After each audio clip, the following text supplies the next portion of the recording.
पीपर के छावतरी माँ बस हवा मोरे गाँव आना मजा उड़ा ले रे रानी पवन कुमार के साथ आना मजा उड़ा ले रे गोरी पवन बघेल के साथ।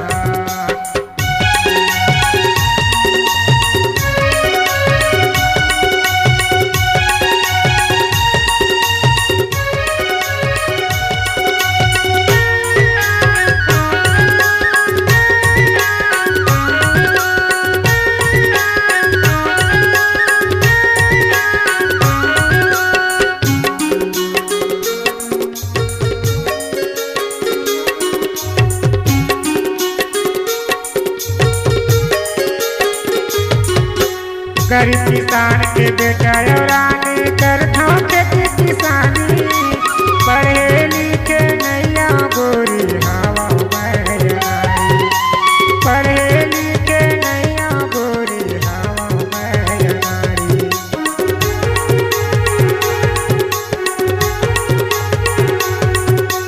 गरीब किसान के बेटा रानी करता खेती किसानी पढ़े लिखे नैया गोरी हवा में आई पढ़े लिखे नैया गोरी हवा में आई।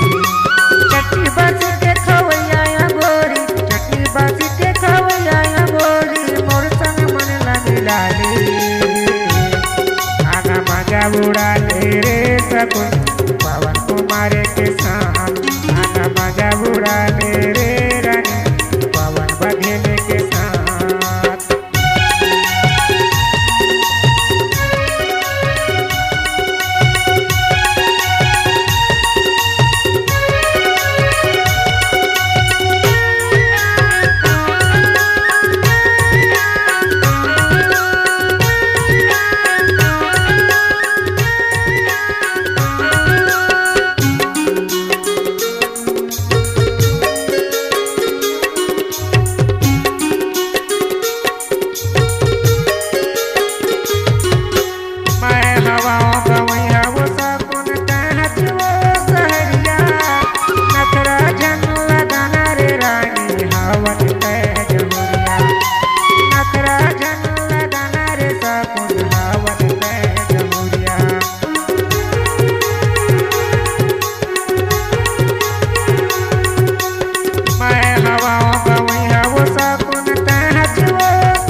गढ़िया गाना गाता पवन बघेला माया के गोठे कई तेरे संगी देवासपुर गोरेगा माया के गोठे कई तेरे संगी देवासपुर गोरेगा कर्मा दरिया गवैया रानी कर्मा दरिया गवैया रानी मोर सन मन मिला आना मजा उड़ा रे सकुन पवन कुमार के साथ।